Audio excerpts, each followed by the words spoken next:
সুপ্রিয় দর্শক, আসসালামু আলাইকুম। আপনাদের সবাইকে স্বাগত জানাচ্ছি এখনকার আলোচনায়। আপনাদের সঙ্গে আছি আমি সিরাজুল ইসলাম।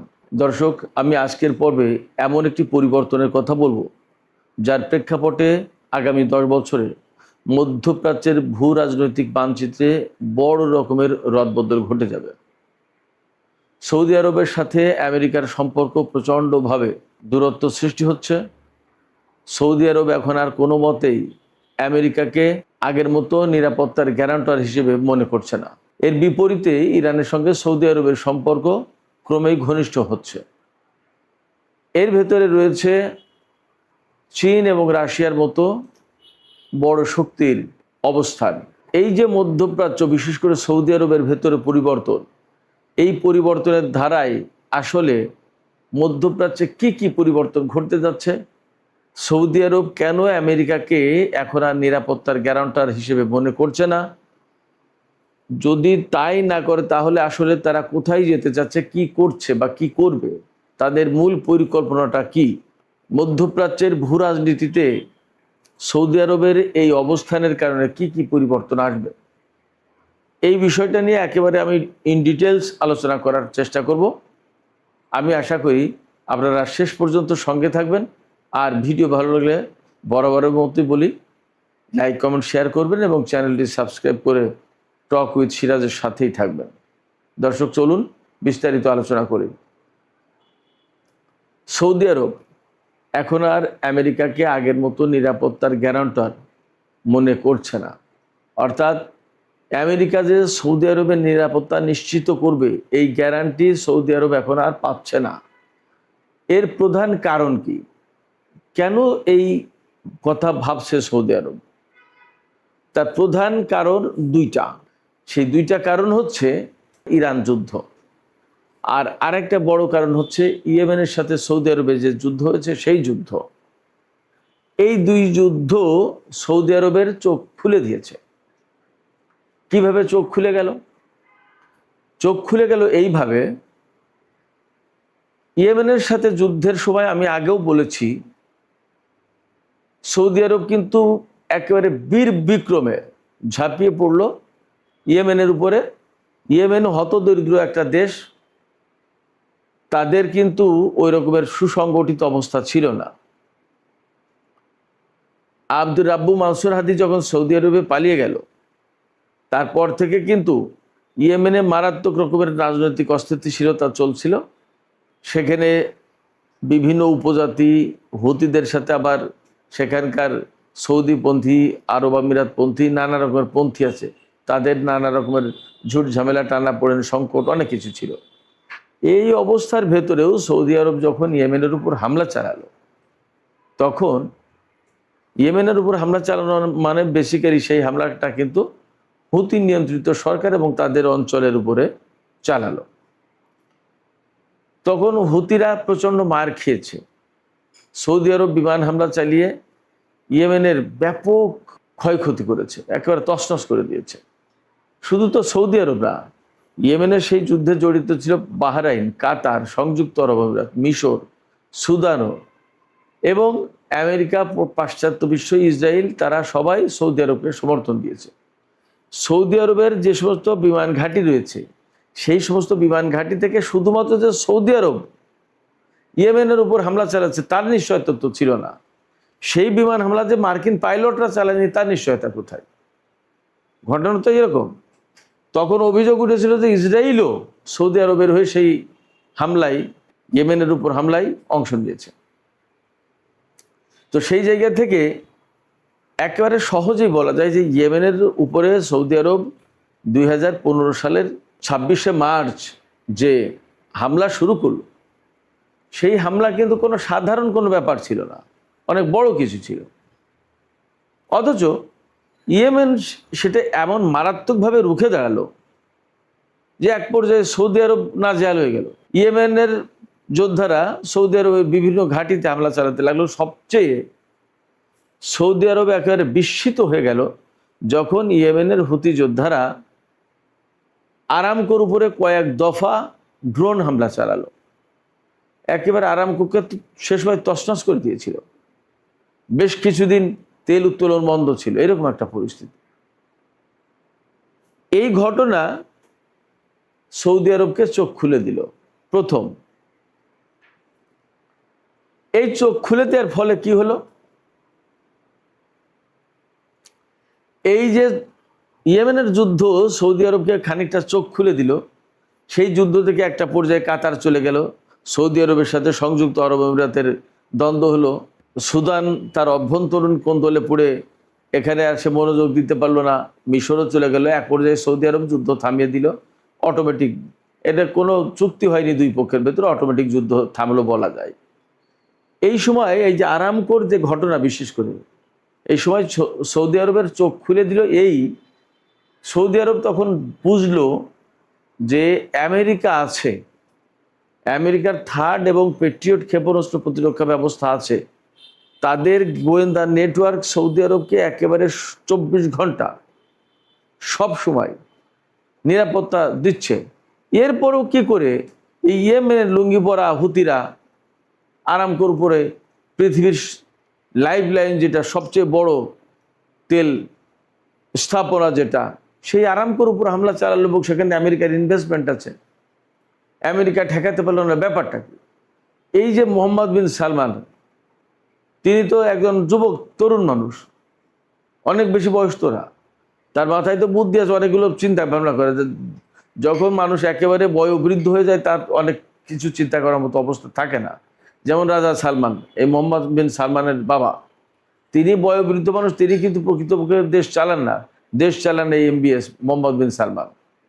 তো মোহাম্মদ বিন সালমান চিন্তা করলেন, বা তার ভাই ব্রাদাররা বা তার মন্ত্রী পরিষদের লোকজন, তারা সবাই চিন্তা করলেন যে আমেরিকার সমস্ত সব কিছু থাকার পরে ইয়েমেনের এই লুঙ্গি পরা গরিব হতদরিদ্র হুতিরা আমাদের যে ক্ষতি করলো, এটা অপূরণীয়। এবং এ তো আরামকোর উপর হামলা চালিয়েছে, যে আমাদের যদি রাজপ্রাসাদে হামলা চালায়, আরও কোনো জায়গায় যদি হামলা চালায়, তাহলে তার উপায় কি? আমরা তো ঠেকাতে পারবো না, আমেরিকা তো ঠেকাতে পারছে না। এই যে চোখ খুলে গেল, এই চোখ খুলে যাওয়ার পরে ইরান চীনের মাধ্যমে সৌদি আরবকে মেসেজ দিল যে এই আঞ্চলিক যুদ্ধ সংঘাত এগুলো বাদ দিয়ে আমরা একটা আপোষ সভায় আসি, মিলেমিশে যাই। এই অঞ্চলে মার্কিন বাহিনী যে সৌদি আরবকে নিরাপত্তা দিতে পারবে না তা তো পরিষ্কার।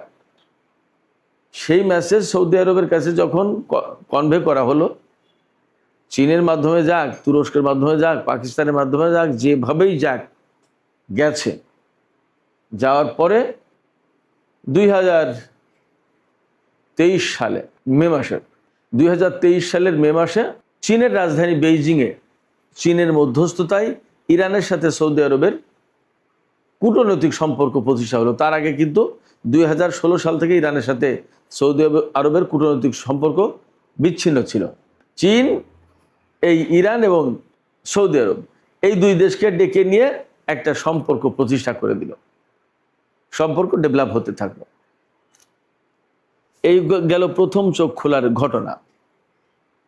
আর দ্বিতীয় চোখ খোলার ঘটনা যেটা ঘটলো এই ইরান যুদ্ধের সময়, এই ইরান যুদ্ধের সময় একেবারে মহামারী কাণ্ড হয়ে গেছে। তো প্রিন্স সুলতান এয়ারবেস যেটা, এখানে তো ধ্বংসযজ্ঞ চালিয়েছে ইরানের ড্রোন, সে কেমন করে তা তো আপনারা সবাই দেখেছেন। সেখানে কতগুলো বিমান একেবারে চুরমার করে দিয়েছে, এবং ইরানের হাতে 7টা রিফুয়েলিং ট্যাঙ্কার ধ্বংস হয়েছে।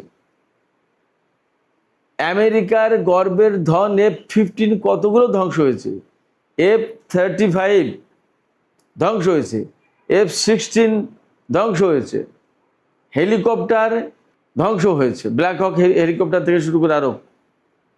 এরপরে A-10 যে বিমানটা, সে বিমান ধ্বংস হয়েছে। তার মানে আমেরিকা যেটা দিয়ে ইরানকে একেবারে প্রচণ্ড রকমের আক্রমণ করতে চেয়েছে বা একেবারে ধ্বংস করে দিতে চেয়েছে, সেখানেই আটকে গেছে।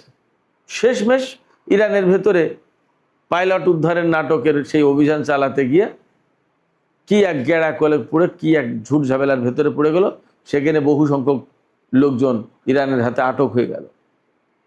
এই যে মারাত্মক রকমের একটা সংকটে পড়ে গেল আমেরিকা ইরানের মোকাবেলায়, আরও সাথে রয়েছে ইসরায়েলের মতো একটা শক্তি। আর এই ক্ষয়ক্ষতি কি শুধুমাত্র সৌদি আরবে বা ইরানের ভেতরে হয়েছে, কুয়েতে তছনছ করে দিয়েছে। এমনকি সেই পুরনো মডেলের বিমান দিয়ে তছনছ করে দিয়েছে বলা হয় কুয়েতের সেই ক্যাম্প গোয়রিং। বাহরাইনের পঞ্চম নৌবহরের ঘাঁটিতে কি অবস্থা, সংযুক্ত আরব আমিরাতের কি পরিস্থিতি তা তো আমরা সবাই জানছি। সেখানে ব্যবসা বাণিজ্য নেই, সেখানে কাজকর্ম অনেক কমেছে, ট্যুরিস্ট নেই, অনেক কিছু। এখন অনেক দিন ধরে তো যুদ্ধ বন্ধ। এই যুদ্ধ আরও কিছুদিন চলে তো সংযুক্ত আরব আমিরাতের দুবাই, আবুধাবি সব তো একদম বিরান মরুভূমি হয়ে যেত যা পরিস্থিতি। এ সমস্ত সব কিছু সৌদি আরব নিজের চোখে দেখেছে। এবং সৌদি আরব কিন্তু যুদ্ধের শুরু থেকেই একটি সহযোগিতাও আমেরিকাকে করেনি। না ইরানের সাথে যুদ্ধ করেছে আমেরিকার পক্ষে, না আমেরিকাকে বিশেষ কোনো লিভারেজ দিয়েছে, সুবিধা দিয়েছে। প্রজেক্ট ফ্রিডম, যেটা হরমুজ প্রণালীতে ইরানের কন্ট্রোল মুক্ত করার জন্য যে প্রজেক্ট ফ্রিডম শুরু করেছিল ডোনাল্ড ট্রাম্প, শুরু করার ঘোষণা দেওয়ার কয়েক ঘন্টা পরে বাতিল করে দিল। কেন? সেই প্রজেক্ট ফ্রিডমে সৌদি আরব বলেছিল যে আমরা এই কাজে নেই, আমার আকাশ ভূমি ঘাঁটি কোনো কিছু তুই ব্যবহার করতে পারবে না, আর হবে না।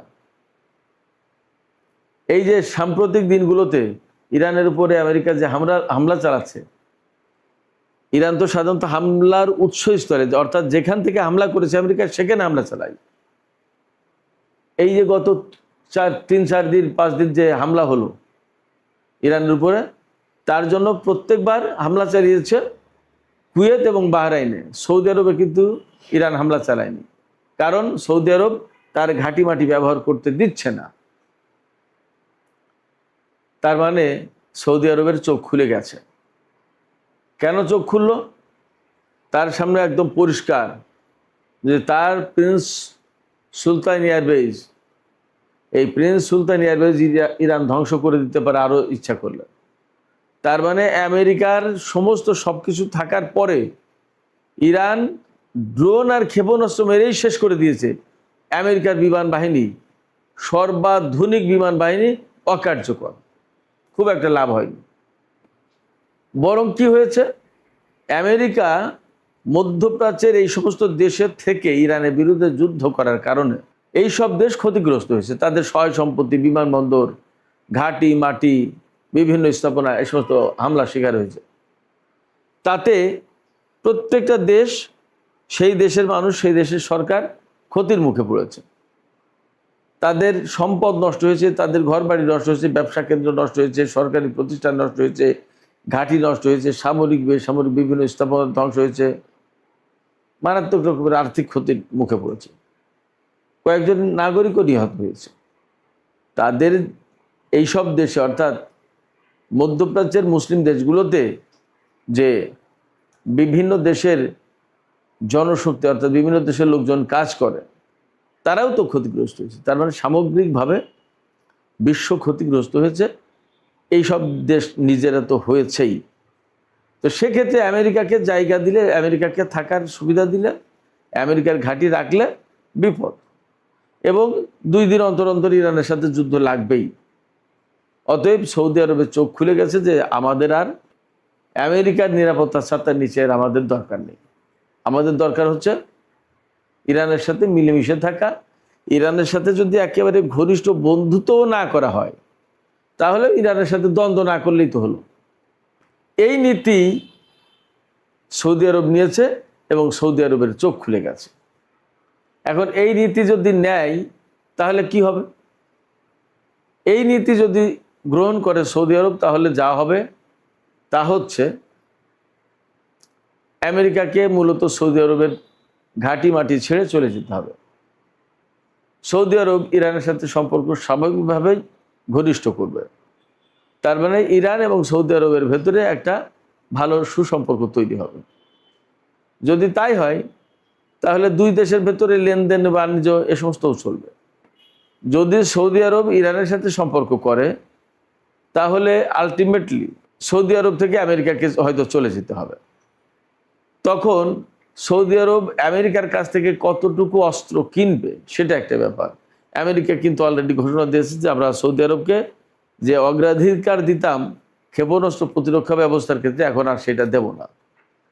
হয়তো সৌদি আরব বলবে আমাদের লাগবেও না, কারণ আমরা ওইটার চেয়েও ভালো কিছু পাবো।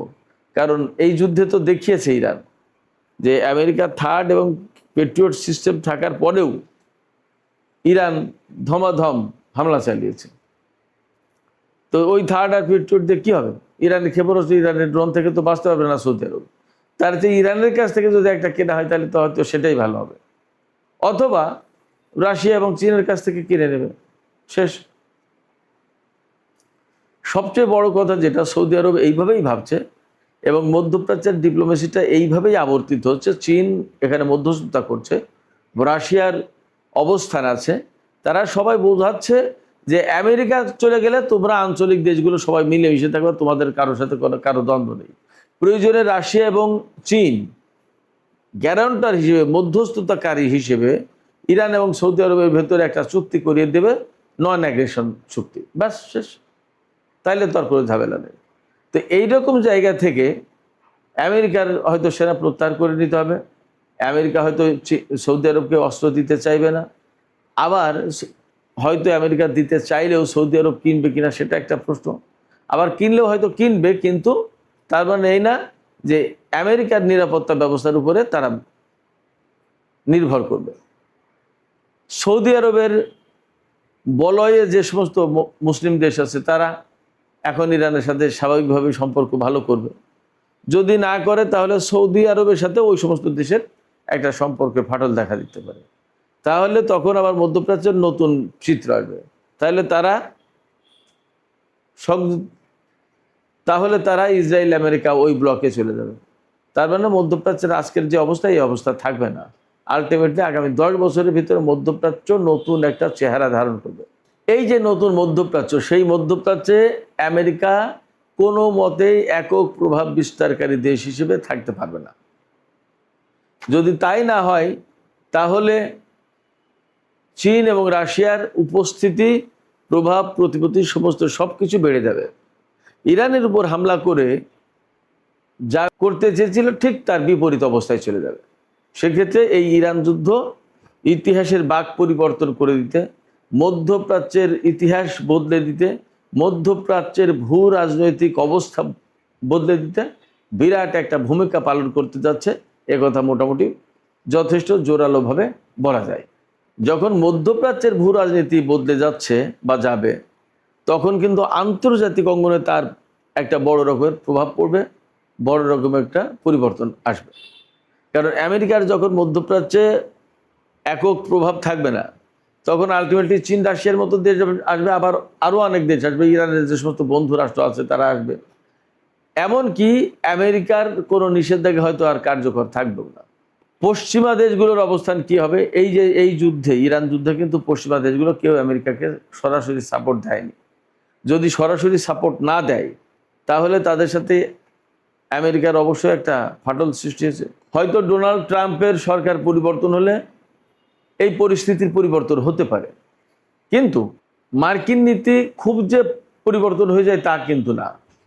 আবার মধ্যপ্রাচ্যে পরিবর্তন যখন হয়ে যাবে, তখন ইউরোপের সাথে আমেরিকার সম্পর্ক যদি নতুন করে ঘনিষ্ঠ হয়ও, তাহলে মধ্যপ্রাচ্যের রাজনীতি তো পরিবর্তন হচ্ছে না।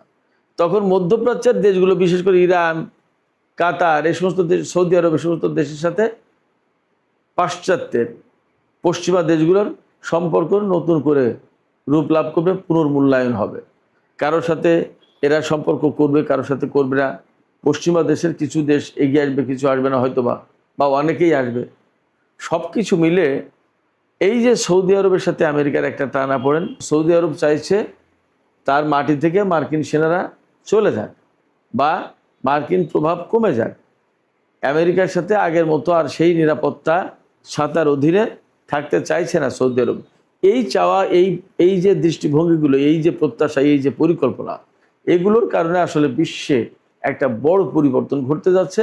আর সৌদি আরবের এই চাওয়া, এই দৃষ্টিভঙ্গি, এই প্রত্যাশা, এগুলো নতুন করে গড়ে দেওয়ার ক্ষেত্রে ইরান এবং ইয়েমেন যুদ্ধ বিরাট ভূমিকা পালন করেছে।